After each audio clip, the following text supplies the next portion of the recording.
Get this and get it straight. Crime is a sucker's road, and those who travel it wind up in the gut of the prison of the grave. They dressed in red, white, and blue and jumped from an ancient biplane at 3,500 feet. Twice a day, every day, and nobody worried. Until $5 million went along just for the laughs, and death went along for the ride. From the pen of Raymond Chandler, outstanding author of crime fiction, comes his most famous character in The Adventures of Philip Marlowe.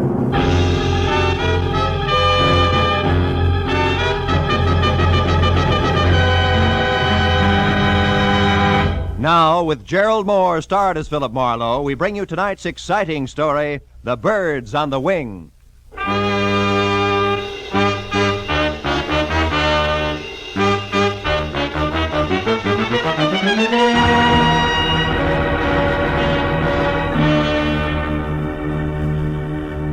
It had been the kind of quiet, workless week that speaks well for human beings and their relations with one another, but doesn't do much for a private detective's bank balance. So when at exactly noon, a telephone call had jerked me out of Chandler's new novel, The Little Sister, and a voice edged with anxiety had dangled $100 worth of negotiable bait my way, I had snapped at it. But then I wondered if I'd done the right thing, because it had been my Hattie Pembroke, guardian of the millionaire thrill-seeking screwball Paige Pembroke. And now an hour later, I left the sunlight and felt my way into the gloom of the carefully tucked-away Hollywood bar, where she had suggested we meet. When I could see again, I spotted her at a corner table. That the old girl would be the other side of 50 and doing a little too much to disguise it, I had expected. But that she would be drinking her whiskey neat, I hadn't. When I approached her and introduced myself, Mr. Marlowe, she started to come right to the point, know as much... but didn't quite make it. Oh, how rude of me. I'm sorry. You're probably dying for a drink. Oh, waiter. Well, frankly, no, Miss Pembroke. I'm not exactly dying. No. I know you men in your early afternoon appetite for a friendly drink. There's no harm in it. Matter of fact, I've already had... I've had a small drink myself. No fooling. Oh, waiter, this gentleman's order, please. Yes, ma'am. What'll be, sir? Scotch and soda, if the lady will join me. Oh, no, I couldn't. Really? Well, all right. Scotch for me, too, waiter. Johnny Walker. Yes, ma'am. Now, Mr. Marlowe, let's get down to business. Have you ever been to Oxnard, California? Uh-huh. Good, because that's where my nephew is. Also, it's where the Calumet Valley County Fair is being held. Really? Whatever that may be. Most important, it's where you can probably find out what kind of trouble Paige is in. You see, the poor boy is down to his last $5 million. No, I'm sorry, Miss Pembroke. I don't think I want the job after all. Now, one moment. Why not? Well, frankly, I hope you'll excuse the reference to actual living persons, but your polo-playing, motorboat racing daredevil nephew is a jerk. I know. Paige Pembroke III is an unmitigated ass, a virile egomaniac, an idiot who's never done an honest day's work in his life. Wait, where is that drink? Right here, ma'am. Oh, thank you. Now, Mr. Marlowe, sit down and drink your drink. When I referred to my nephew as a poor boy in trouble, I was only trying to avoid saying all this. Oh. Your health, sir? Yes. Well, my health. Now, your next question. Since I obviously share your sentiments about my nephew, why all this concern over him, correct? Close. Right. I want to help Paige Pembroke, Mr. Marlowe, because it's my job. My, shall I say, bread and butter? All right, say it. You see, I'm executor of his estate, which my brother, Paige's father, left for him. Well, as such, I get $20,000 a year until Paige is 35, another 6 years. But if Paige should die, disappear, or be committed to any kind of a public institution... Institution. Oh. Before then, the entire estate goes to charity, and I go find another job. And specialized jobs like handling $5 million estates are hard to come by these days, huh? Now, Mr. Marlowe, this letter here's all you have to go on. It was postmarked last night from Oxnard. Read it. Oh. If you want your precious nephew to keep on being healthy, you better come and get him at once. The three of us had a nice little act going here at the Calumet Valley County Fair before he joined us just for laughs. We intend to have a nice little act going after he's gone. And one way or another, he's going to go. A friend, huh? Yeah? Well, what do you think? Oh, it's 5 to 1. It's nothing more than a woman spurned. Very young woman, Miss Pembroke. So you might be wasting $100 sending me up there. Then you'll go. Good. Yeah, but only because of my bank account. Mr. Marlowe, there'll be another $100 for you if and when you get all this straightened out. Now, call me at my home, Beverly Hills. Crestview 5412. 4124? Yes, as soon as you find out what's wrong. And, Mr. Marlowe. Yes, Miss Pembroke. On your way out, signal the waiter for me, will you please?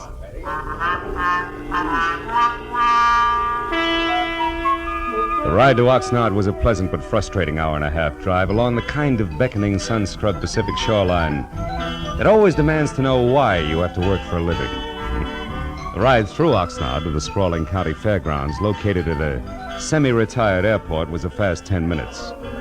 So all in all, it was a little better than 3 o'clock, and there was still a measure of boyish bounce in my stride when I started past the prize cows and plain and fancy leghorns and headed for the Midway, looking for the act Paige Pembroke had joined just for laughs.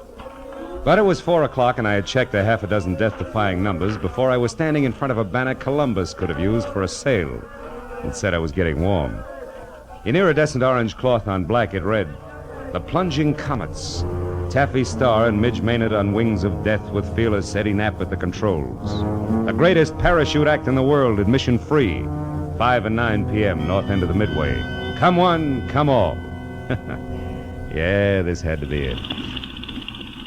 At the north end of the Midway, just outside of a sagging, weather-peeled hangar, I found the World War I biplane that went with the Plunging Comets being mothered by a mechanic who didn't have grease on his face. And beyond that, on an inside wall of the hangar, were the parachutes used in the act, each on a separate hook, its owner's name carefully block-lettered on a card tacked above. Taffy, Midge, and Eddie. And then, scrawled in black crayon, the name I wanted most of all to see, Paige. Lost something, mister? The voice went with the woman and the woman with the act. At the top, there was what used to be called the boyish bob, sticking out of a white aviator's helmet circa 1918. Then a bright red leather jacket open wide at the throat, black riding breeches, black boots, the color of hair that stuck out and said this one was Taffy. I asked if you lost something. Have you? Well, come to think of it, yes. 6'2", eyes are blue, and carries a big checkbook. Seen one around? Maybe. Why? Who are you? Name's Philip Marlowe, the millionaire's friend. I'm a yacht salesman. Here's my card. Never mind your card or the very funny jokes. Now, what do you really want? Paige Pembroke before he breaks his neck in your act, or isn't he in it yet? I don't remember. Now, your point. What is it? A letter you could have written? A letter that says Paige is in trouble. Where is he? Goodbye, Mr. Marlowe. Take it easy, Wings. You wouldn't want to hold out on somebody who's only trying to help Brother Paige, would you? I mean, what reason could you possibly have? Other than $5 million you might want for your very own. Why, you... I said goodbye. What's the matter, Taffy? You having problems? Yeah. This Mr. Yacht Salesman is Emmett Kingston, head of the fair's Midway, and you'll be surprised how popular he is with the concessionaries. Now where you going? What else? Good day, Miss Taffy, Mr. Kingston. You know, sometimes it works. Lead with your chin, ride with a punch and watch for your opening. And I figured I'd try it just that way. So 10 minutes later, when Emmett Kingston, who was carnival people from checkered vest past ornate watch fob to high-button shoes, and shaped like a bowling pin, left Taffy and started trundling down the Midway, I went after him. When he stopped in front of a lunch wagon, I stopped too. And when he went in, approached a man playing pinball machine who was maybe 5'4", and from where I stood conscious of it, I was still behind him. At the pinball machine, a stranger with a thin face that wore a nervous toothpick was also watching the little man's game. Oh, boy, Doc, it's preaching. So when I moved closer to the trio, my face turned away from Kingston. Nobody seemed to mind. Hershey, jack of many trades, I see. What? Oh, Mr. Kingston, how are you, sir? Fine, Hershey, just fine. 800 more is jackpot, Doc. Come on. You wanted to speak to me, Mr. Kingston? No, Hershey, nothing important except about last night. Last night, sir? You were working late for a parachute rigger, weren't you, boy? Or am I wrong to consider 2 o'clock in the morning an odd hour for you to be folding these silks? Hey, Doc, you're going to shoot her, aren't you? Which? Of course she is. Go on, I'll shoot for the gentleman. Yes, sir. Hey, 2,000, 3,000, 4,000. Hey, that's great. Now do that again with your last ball, Doc. Was there something else, Mr. Kingston? Yes, Hershey. Why were you near the chutes at that hour? And don't bother denying that you were, because Eddie Knapp saw you there. Well, son? Well, I was there to double-check the riggers, Mr. Kingston. Hey, look, I'm sick and tired of Midge Maynard complaining about the way I pack her chute. It's a stupid excuse, just trying to cover the fact that she's losing her nerve. Hey, boys, don't ignore me. Did we try for the jackpot? Shut up, you, and get going. Rosie, get this stumblebum out of here, will you? Sure, Mr. Kingston, whatever you say. Oh, antisocial, huh? All right, Doc, I'm going. Of my own free will, too. But I could stay if I wanted to. Hershey, you were saying? Well, just this, Mr. Kingston. Midge Maynard and Taffy Starr fighting because of that Pembroke fellow, or because Eddie Knapp is crazy about Taffy is one thing. But bringing me and my work into it is different. Meaning? The parachutes Midge and Taffy use are identical. In the act, both girls jump from the plane wing at the same time. But Midge always gets scared and opens her chute sooner than Taffy. So Taffy is on the ground long before Midge. But this has nothing to do with the way I rigged the chutes, and I think All right, Hershey. Nobody's blaming you. Say, you. Yeah? You wouldn't be trying to sell another yacht in here, would you? Just waiting for the finish of an exciting pinball game? Is that all right, or is it time to call Rosie again? No, it's quite all right. We're leaving. You try for the jackpot. Come on, Hershey. It's about time for the 5 o'clock show. Oh, yes, Mr. Kingston. Only 40,000 to go.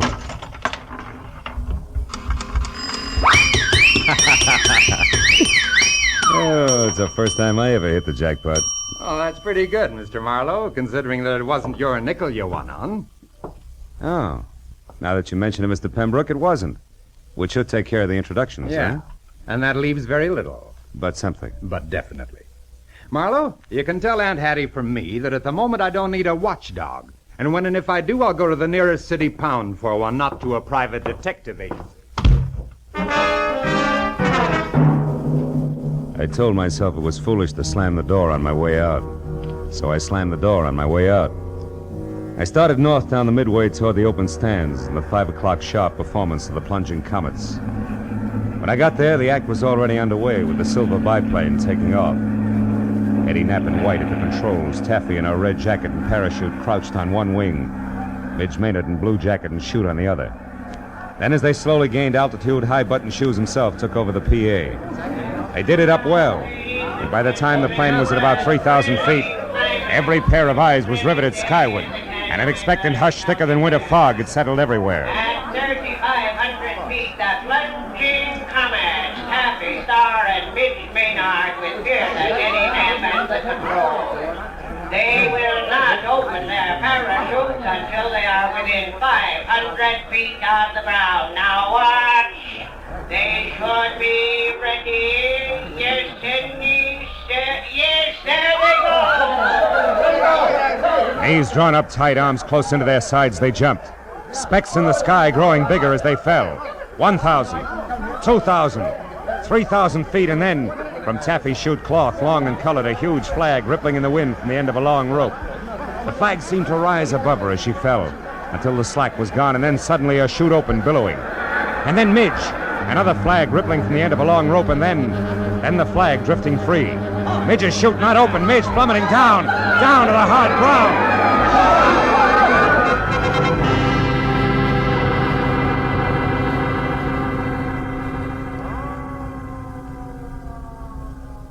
The thud slammed home all the way around, kicking hard at every stomach. A minute ago, a girl, very much alive. Now a smashed, still body. Someplace near me, a woman cried. There was a bitter, sick, sweet taste in my mouth as I headed for the hangar where I'd first met Taffy. At the moment, I figured the guy who packed the parachutes was a good man to see. When I got there, the only one present was Emmett Kingston. Stop right there, boy, and tell me straight and fast just who you are. Philip Marlowe, Los Angeles private detective, Mr. Kingston. You can prove that? Sure. Here. Here's my business card, state license, county permit. I'm working for Paige Pembroke's aunt. She wants his nibs kept out of trouble. Which has what to do with your being here now, Marlowe? Here at this hangar, I mean. Close to where the parachutes are kept. I'm not sure, Kingston. I've only got a hunch. A hunch that Midge Maynard's death was no accident. Yeah, I got more than that already, Mr. Detective. I've got proof. Oh? You see this flag? It's the one that came off Midge's chute. There's a long rope attached to it. Yeah, I know. I saw the act. Pulls the chute open after the flag's flown a while, right? Sometimes, but not tonight, Mr. Marlowe. Tonight it couldn't. Why not? Wasn't it attached to the chute? It was. One end to the chute release cord, the other to the base of the flag. What went wrong? Nothing. Nothing, Mr. Marlowe, except that the long rope on Midge's chute was cut in two by a very sharp knife.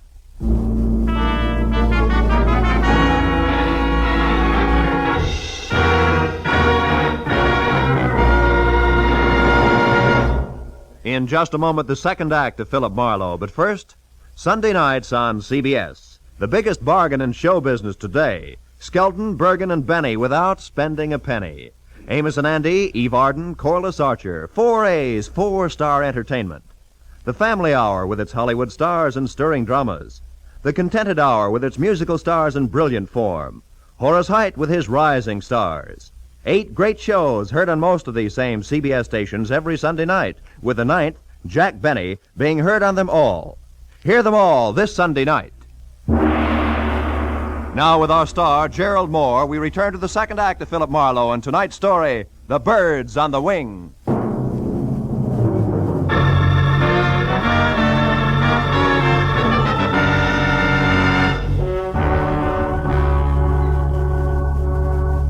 When Midge Maynard's grim accident turned out to be grimmer murder, I left Kingston and headed for a phone to call my client. Everywhere the chill of the viciously spectacular death lay like a soggy blanket. At the exposition office, I found a phone and finally got through to Hattie Pembroke. She listened up to the word murder and then, between gasps, insisted on coming out to help me. When I hung up, I turned to see that the pilot, Eddie Knapp, had been standing in the door, listening. He looked sick. What's it to you, mister? What's what to me? Midge. The long drop she took out there. And Pembroke. I heard you say Pembroke.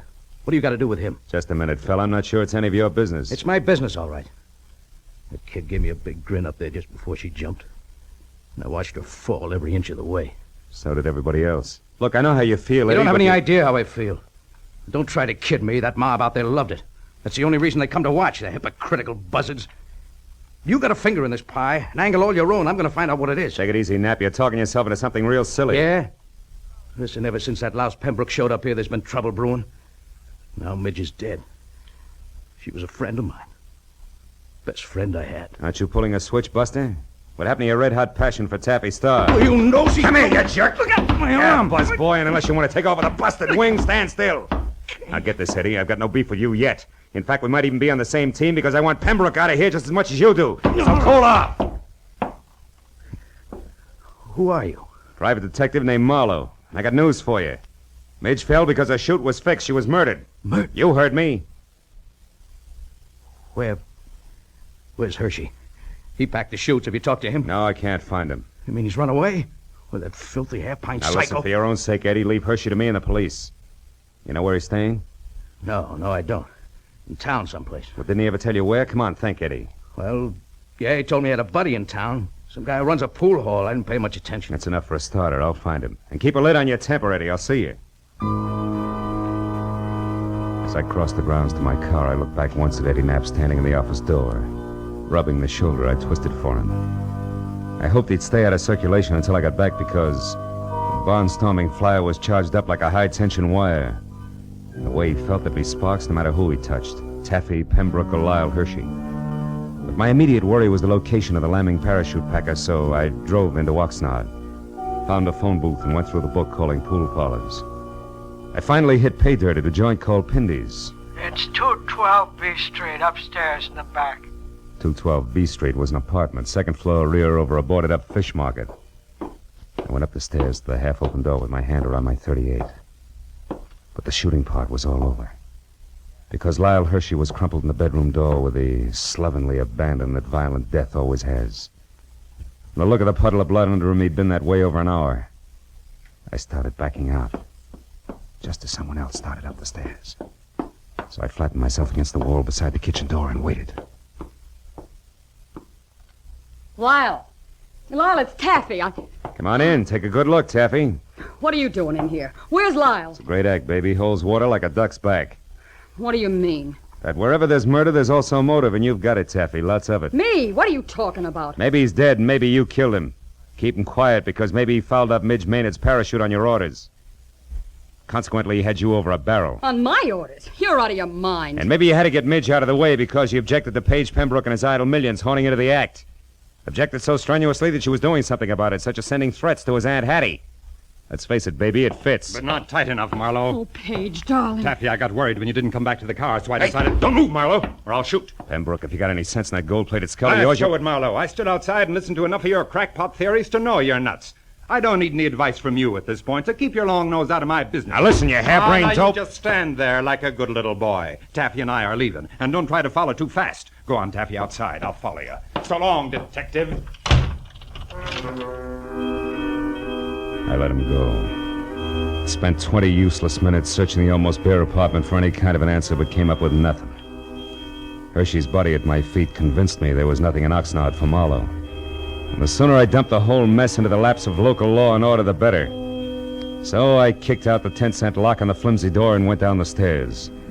I cut through an alley to the street and started across to where my car was parked, when I was bracketed by a pair of headlights on a sleek Nash convertible. Hey there, Marlowe! Marlowe, what you doing here, boy? Nothing. Even that's an exaggeration, Kingston. What about you? I thought you had a show tonight. I certainly do, but the police don't give a hoot about that, boy. No. They insisted that I bring the rest of Midge Maynard's parachute harness in for investigation. Get in, come along, will you, son? Maybe you can help me out. Okay. I want to see the police myself. Oh, is this Midge's stuff here? That's it. Don't mind holding it, do you? No. You know, this waste of time, boy. All they have to do is pick up Lyle Hershey and they'll get all the answers. They'll have to pick him up, all right, but he'll give them problems, not answers, Mr. Kingston. Lyle Hershey's dead. He was murdered. You say Lyle... Yeah, I just came from his place. Somebody shot him. Great suffering sardines. Well, that means there's another killer. And still on the loose. I knew I shouldn't let him do it. Let who do what? Why, Taffy's going to give an air performance tonight. They pulled me into the grounds just as I was leaving and told me that Pembroke fella's going up to Midge's place. You mean those two showed up out there? It doesn't make sense. Well, Pembroke's got plenty of nerve in his own chute, so I guess... Shoot? Yeah, he's... Wait a minute, Kingston. Stop under that streetlight, will you? Why, What is it, Marlowe? What are you looking at? Sure. Red smudges on the inside of these straps. There's something wrong here, Kingston, but I can't quite peg it. Say, Kingston, what time was that performance going to start? Why, 9 o'clock. 5 minutes and 5 miles to go. Come on, boy, turn the heap around and rump on it. We got a killer to catch.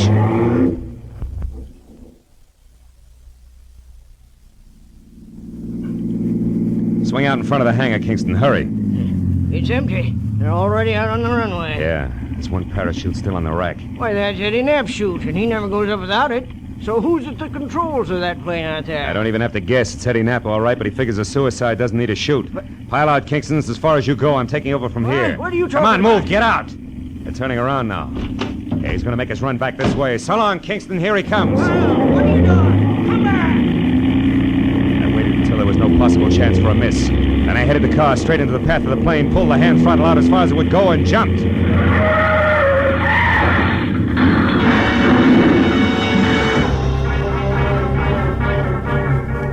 From there on, it was easy. The plane sort of stumbled over the car, rolled up on its nose, and stayed there. Quick work by the volunteer crash crew took care of that. A box of bandages took care of the collection of minor cuts and bruises all around, and the Oxnard police took care of Eddie Knapp. Everything had come out more or less even, except my client, Hattie Pembroke. She showed up at the finish line slightly on the bias, which no doubt was her normal late evening state.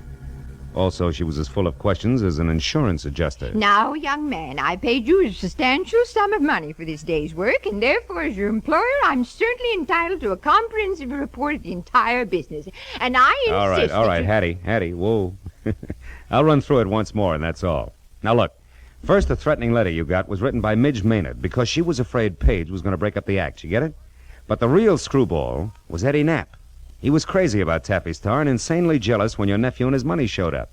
Knapp decided if he couldn't have Taffy, nobody else would, because he'd kill her. And yet Midge Maynard was the one who got killed. You catch on quick. Knapp killed Hershey because he was afraid Hershey had seen him tampering with the chutes. You get that? No. Oh. On second thought, Marlowe, maybe you better submit a written report tomorrow. Yeah, with adding machine enclosed. Now, look, Hattie, it's not Hey, that... Marlowe, Paige and I want to apologize. We treated you pretty badly tonight, and, well, you did save our lives. Business is business. Yeah, that's right. He was hired to do a job, dear, and he did it. I'm only interested in one thing, Marlowe. How'd you know it was Eddie Knapp? Well, nobody had a really good motive for killing both Midge and Hershey, so when I realized the chutes had been switched, I knew Midge's murder was a mistake. From there, it was easy. How'd you find that out, Marlowe? From red smudges on the inside of the harness shoulder straps. Red that had to come from your leather jacket there, Taffy. The one Midge always wore was blue. Mm-hmm. Very interesting. Well, Hattie, write the detective a check so he can go. That's the best idea you've had to date, Pembroke. And include on it the price of a repair job on Kingston's car, a new tweed suit to replace this one that lost knees and elbow on the runway when I jumped. And also, don't forget the bonus you promised for keeping your job alive, Hattie. Oh, just a minute, Marlowe. As for you, Pembroke, the only reason I'm not filing an assault and battery charge against you is that you've got great grounds for a countersuit. What do you mean? This! Bless you, my boy. Mail me the check. Good night.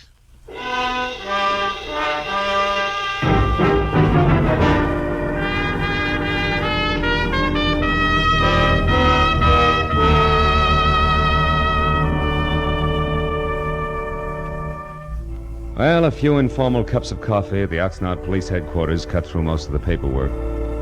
But at that, it was after 2 when I finally picked up my car and drove the inland highway for home, past dark, quiet farms, where down-to-earth people made down-to-earth livings and slept at night. Yeah, the countryside was full of them. So it was with a real sigh of relief that I finally opened the door to my apartment and looked forward to some peace and quiet. Hello, Mr. Marlowe. Aren't you Gracie Allen? Yes. Well, how'd you get into my apartment? Well, you see this key? Yeah. Well, it didn't fit, so I opened the door and walked in. Yeah, well, that figures. What can I do for you? Mr. Marlowe, you're a famous detective, and I think you're just the man to handle a very important case for me. Oh, really? Well, I'd be very happy to, Gracie. What's your problem? Well, you see, Mr. Marlowe, our sponsor won't let my husband, Sugarthroat Burns, sing on our program. Mm-hmm. And I want you to investigate the possibilities of another radio program George can sing on. Mm-hmm. And then our sponsor will realize he's wonderful and let him sing on our show. Oh. Well, I'm sorry, Gracie, and the next time you pass my house, I'll be very grateful. Oh, thank you. And I'll be looking for you, too. Goodbye. Goodbye.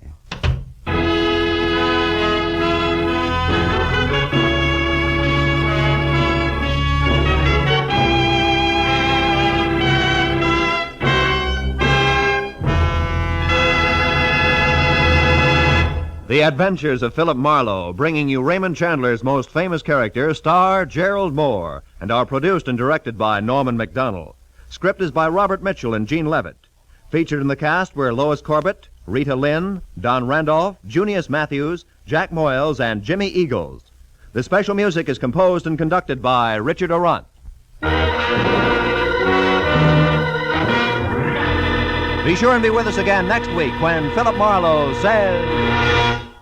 It started with a kid hawking papers on Hollywood Boulevard and moved from there to a house full of hate on a quiet street, a blonde liar on ice skates, and a corpse in a burned-out shack. And it all wound up right where it began, in the heart of the kid, on the corner.